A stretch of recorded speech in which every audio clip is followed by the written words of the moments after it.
The substance is gone, or is going. On July 1st, just 13 days after the immunity law passed, Prime Minister Berlusconi took over the rotating presidency of the European Union. At first, his charm seemed to be winning over his audience. But just 24 hours into his presidency, a German member of the European Parliament questioned his conflicts of interest and the immunity law, and the honeymoon was over. So che in Italia c'è un produttore che sta montando un film sui campi di concentramento nazisti. La suggerirò per il ruolo di Capò.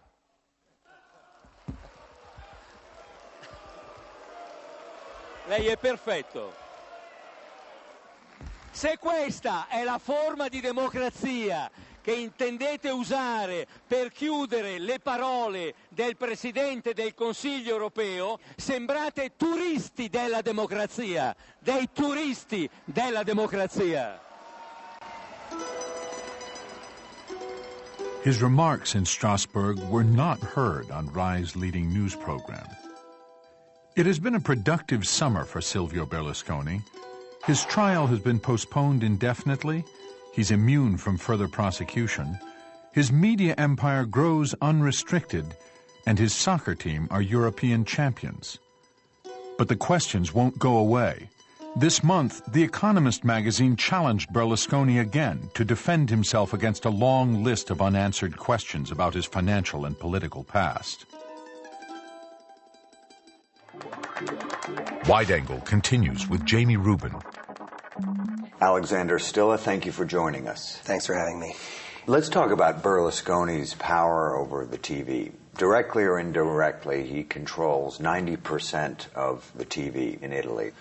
But if you're an Italian sitting in Italy watching television, do you get objective news? Do you learn about the truth about the Italian economy, Italian politics?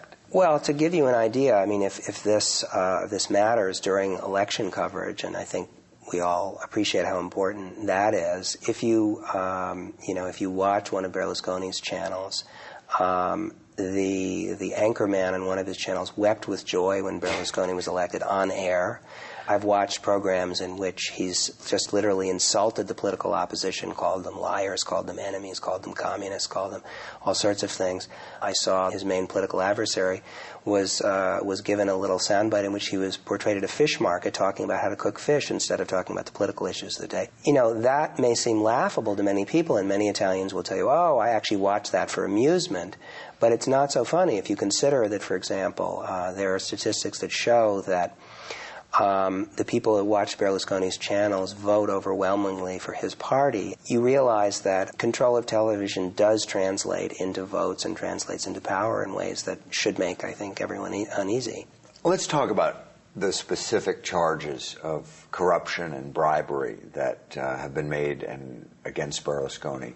Do you think the average Italian regards these charges as outrageous, or do they somehow come to expect business leaders to bribe the taxman, for example, to avoid paying taxes?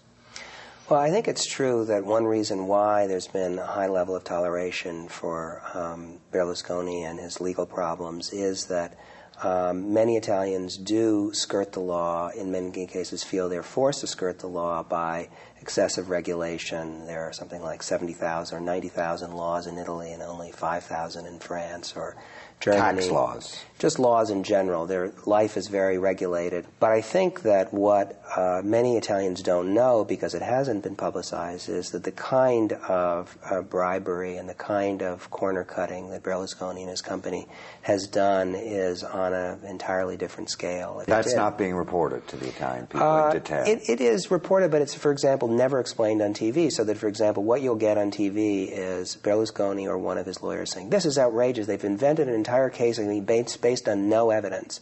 And then a journalist doesn't intervene and say, actually the evidence is this. And there are two ways of looking at this case. You only get, he's been accused of bribing a judge, a contradiction of that charge by saying it's invented, and no independent analysis of what the facts are. Do you regard the newspapers, as opposed to the television, as free in Italy? And haven't they been some of the primary critics of Berlusconi? Well, they have, but it's interesting. Berlusconi doesn't much worry about newspapers that are, or magazines that are sort of clearly on the left. He knows that their readers will never vote for him. Where Berlusconi has dedicated his attention are in the print media that have a broad mainstream centrist readership. Like we saw in the film. The Corriere della Sera is the prime example. La Stampa, the newspaper of Turin, is the other. They are big centrists. It's like the Washington Post and the New York Times here in Italy. And he has been able to exercise a lot of indirect control of those papers. But can't you read in Corriere della Sera today, tomorrow, next week, strong criticism of Berlusconi? You would think that would happen in any in a naturally free press, and that has not happened in Italy. So that as a result, the average sort of center voter doesn't quite know what to believe. I think actually, if they examine them closely, they'd be quite shocked. Well, we found that very interesting in the film, that you had his lawyers, his very own lawyers in his trial, going back as parliamentarians to change the laws to his advantage. Could that happen in any other country, or is that pretty unique to Italy? Maybe somewhere in South America, but I'm not aware of it happening in any advanced democracy. It's a very, very anomalous and peculiar situation. They literally would spend 2 or 3 days a week in Milan defending Berlusconi in their black lawyerly robes, and then fly back to Rome and then rewrite the laws that would then short-circuit the very trials in which he was a defendant. And that happens in all sorts of areas, including business areas, economic legislation. How much do you think the Berlusconi model is playing out in other parts of the world? Well, I think the thing that makes Berlusconi a really interesting, important figure is that he crystallizes in a very dramatic way problems and issues that exist in all modern democracies now, in every society, including ours. Money, media, and political power are very closely connected. He's understood, maybe more than any politician, that if something doesn't appear on television, it doesn't exist. You look at the recent decision of Arnold Schwarzenegger to enter the race for governorship. The fact that he is a celebrity, a TV personality, movie personality with an enormous amount of money makes him a player from one day to the next. I don't think people have fully processed how deeply television has changed the political process in our own world. Political parties have become vestiges of what they were, and individuals and large amounts of money can leapfrog over that process. In Italy, it exists in a much kind of neuter and cruder way, but I think people everywhere in this country as well have a very dismaying feeling that politics is going over their heads, is being decided by wealthy interests that don't take them into consideration, and are bending the legislative process in their own behalf. People get used to that and say, well, if they can do that in Italy, then what's the big deal if I do it to a lesser degree here in France or in England or in this country? And so I think it's setting precedents that are unhealthy for democracy. Alexander Stilla, thank you for joining us. Thanks for having me.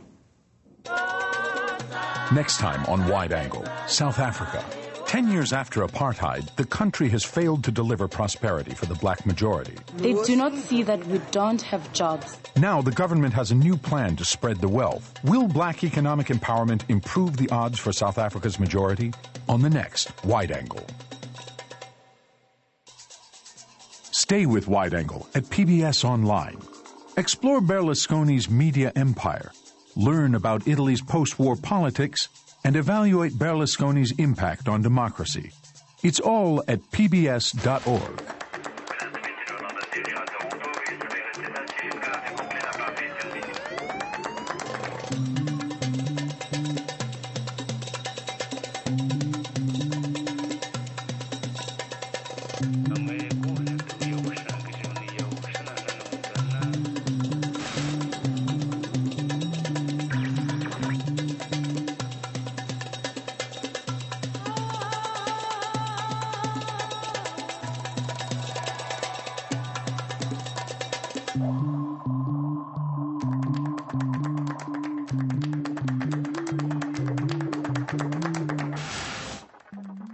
Major funding for Wide Angle has been provided by the William and Flora Hewlett Foundation, the Ford Foundation, the John D. and Catherine T. MacArthur Foundation, and the Jacob Burns Foundation. Additional funding has been provided by Carnegie Corporation of New York and the Miriam and Ira D. Wallach Foundation.